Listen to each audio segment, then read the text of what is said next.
حضور آقا علیہ الصلوۃ والسلام مکہ المکرمہ میں جلوگر تھے، حرم کعبہ میں موجود تھے۔ ایک شخص جس کا نام طفیل بن عمر ہے، وہ مکہ المکرمہ میں آیا، ابو جہل سے ملاقات ہوئی، تو یہ راہب بھی تھے اس وقت کے، پچھلی کتابوں کے عالم بھی تھے۔ تو طفیل بن عمر جب مکہ المکرمہ میں داخل ہوئے نا، تو ابو جہل جو ٹولہ گروپ تھا ان کا کفار کا، انہوں نے مل کے کہا اے طفیل بن عمر تو بڑا صاحب علم آدمی ہے، لیکن تمہیں ہم ایک نصیحت کرتے ہیں کہ ہر جگہ جانا، جس علاقہ میں تمہارا دل کرے سیر کرنا، جس جگہ پہ تمہارا دل چاہے چلے جانا، لیکن کوشش کرنا کہ ان دنوں حرم کے اندر نہ جانا، خانہ کعبہ میں نہ جانا۔ کہا بھئی وہ کیوں؟ وہ کہنے لگے وہ اس لیے کہ وہاں پر ایک شخص ہے جو نبی ہونے کا دعویٰ کرتا ہے، جو نبی ہونے کا دعویٰ کرتا ہے، اور یہاں پر بڑے بڑے شعراء، بڑے بڑے ادیب اپنی تحریریں لکھ کر کعبے کی دیوار کے ساتھ لٹکاتے ہیں۔ تم بھی عالم ہو، شاعر ہو، بڑے ادیب ہو، تم بھی بڑے بڑے اچھا کلام لکھتے ہو، تو تم اس لیے کہہ رہے ہیں وہاں پر نہ جانا کیونکہ جو بھی اس کی بات سنتا ہے، اس کا کلام سنتا ہے یا اس کا کلام پڑھتا ہے، وہ کسی اور کا نہیں ہوتا بلکہ وہ اسی کا ہو کے رہ جاتا ہے، پھر وہ اسی کا ہو جاتا ہے۔ اس نے کہا یار میں اب آیا ہوں، بڑے بڑے اچھے کلام لکھ کے لایا ہوں، اور اسی غرض سے آیا ہوں کہ جاؤں گا اور جا کر کعبے کی دیوار کے ساتھ لٹکا دوں گا، کیونکہ اس وقت دورہ تھا اس چیز کا کہ جو بھی اچھا شعر لکھتا، اچھی نظم لکھتا، اس کو کعبے کی دیوار پر لٹکا دیا جاتا، جس کا سب سے اچھا کلام ہوتا اس کو جامع الکلام کا لقب دیا جاتا۔ جب یہ حرم پاک کے اندر پہنچا، وہاں پر جا کر کعبے کی دیوار کو دیکھنے لگا، وہاں پر قرآن مجید فرقان حمید کی ایک چھوٹی سی سورت موجود ہے، جو قرآن کی سب سے چھوٹی سورت ہے ظاہری اعتبار سے، الفاظ کے اعتبار سے، آیات کے اعتبار سے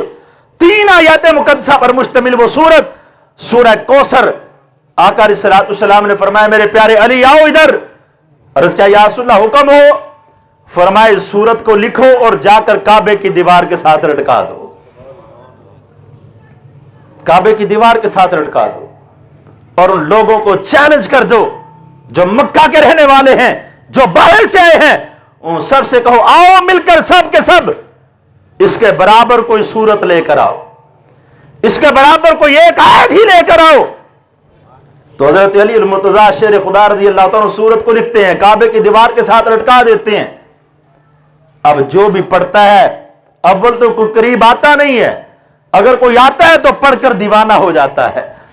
اگر کوئی آتا ہے تو پڑھ کر پریشان ہو جاتا ہے، یہ کیا ماجرا ہے، یہ کلام کسی بشر کا تو نہیں لگتا۔ اب حضرت طفیل بن عمر رضی اللہ تعالیٰ آپ بھی حرم کعبہ کے اندر داخل ہوئے، جب آپ آئے تو کعبے کی دیوار پر اس سورت کو لٹکے ہوئے دیکھا، جب پڑھتے ہیں اس کو تلاوت کرتے ہیں تو حضرت طفیل بن عمر رضی اللہ تعالیٰ آپ نے چونکہ بعد کے اندر کلمہ پڑھ لیا، اس کے لیے یہ آپ کے ساتھ میں رضی اللہ تعالیٰ بول رہا ہوں، آپ جب حرم کعبہ کے اندر داخل ہوئے سورت کو پڑھا، اس نے کہا لوگو سن لو، یہ کلام کسی بشر کا کلام نہیں ہو سکتا۔ اب وہ چلا اس جانب جہاں پر آقا علیہ الصلوۃ والسلام تشریف فرما تھے، اور آقا علیہ الصلوۃ والسلام اس وقت قرآن کی تلاوت کر رہے تھے، حضور نبی کریم صلی اللہ علیہ وسلم تلاوت فرما رہے تھے۔ حضرت طفیل بن عمر کہتے ہیں میں چلتا چلتا جب آواز میرے کانوں میں پڑی نا تو مجھے بڑا سرور آیا،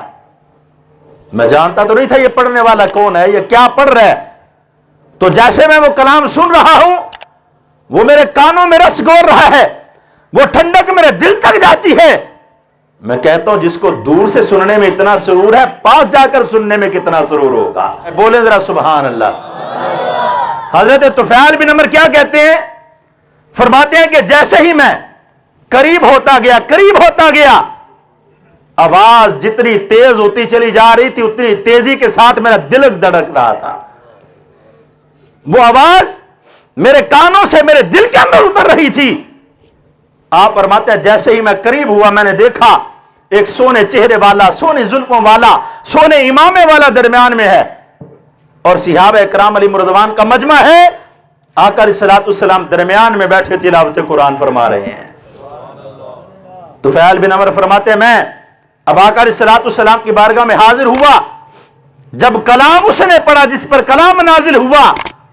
تو پھر سوچیں آج کوئی قاری قرآن اچھا قرآن پڑھنے والا، جب ہم اس کی آواز سنتے ہیں کہتے ہیں یار یہ بندہ قرآن پڑھتا رہے اور ہم سنتے رہے، یار اس کی آواز میں اتنا درد ہے، اس کی آواز میں اتنا سرور ہے، اتنا سونا قرآن پڑھتا ہے، اتنا اچھا قاری قرآن ہے، دل یہ چاہتے یہ ساری رات پڑھتا رہے، ہم ساری رات سنتے رہے۔ لیکن یہ کون کہے گا جو قرآن کے ساتھ محبت رکھتا ہے، جو دین کی لگن رکھتا ہے؟ بگرنا ساتھ کے گھر والے بھی یہ بات کہہ دیتے ہیں کہ مولوی نے سکون نے ساری رات سپیکر کھولی رکھتا ہے، 1.5 گھنٹہ ہو گیا نو تراویاں پڑھاندے نے تک مکیاں نہیں، پریشانی لاحق ہو جاتی ہے۔ لیکن جس کے دل میں ایمان موجود ہے، محبت موجود ہے قرآن کی اور پیارے مصطفیٰ کریم علیہ السلام کی، وہ کہتا ہے کاش کہ ایک طرف تلاوت قرآن ہو، دوسری طرف میرے کان ہو، تلاوت قرآن جاری رہے اور میں سنتا رہوں۔ میں کہتا ہوں جب تم سونے کسی قاری قرآن سے قرآن سنو تمہاری کیفیت یہ ہوتی ہے، تو مجھے بتاؤ پھر صحابہ کی کیفیت کیا ہوتی ہوگی، صحابہ کی حالت کیا ہوتی ہوگی؟ کہ صحابہ کرام علیہ رضوان جب تلاوت قرآن سنتے ہوں گے تو کس کی زبان سے سن رہے ہیں؟ جس پر اللہ قرآن نازل فرما رہا ہے، جس کی ذات پر قرآن نازل ہو رہے، صحابہ قرآن کی زبان سے قرآن سن رہے ہیں صحابہ۔ حضرت طفیل کہتے جب میں نے آقا علیہ السلام کی زبان اقدس سے یہ قرآن سنا تو میں نے بھی وہاں پر کہا سونا محبوب، جو ابو جہل کہہ رہا تھا وہ جھوٹ کہہ رہا تھا، اس کے ساتھ والے جو کہہ رہے تھے جھوٹ کہہ رہے تھے، اللہ نے آپ کو سچا نبی بنا کر بھیجا ہے، آپ بھی سچے، آپ پر نازل ہونے والا قرآن بھی سچا ہے۔ یا رسول اللہ اب دیر نہ کریں، مجھے کلمہ پڑھا کر اپنے غلاموں میں شمار فرما لیں۔ تو حضرت طفیل بن عمر رضی اللہ تعالیٰ عنہ نے اس قرآن کو سنا تو یہ محبت کا انداز سینے کے اندر اترا، دل کے اندر اترا، اور اس کی تاثیر یہ ہے کہ آئے تھے تو کفر لے کر آئے تھے،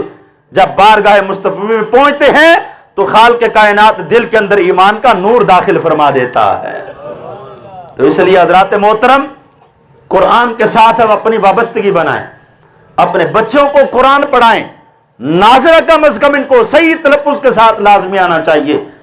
اور اگر ممکن ہو سکے ایک بچے کو حافظ قرآن بنائیں، عالم دین بنائیں۔ ضروری نہیں یہ علم پڑھ کر مسجد میں بیٹھے تو اس کا علم ہوگا، یہ علم پڑھ کر کاروبار کرے تو تب بھی عالم ہے،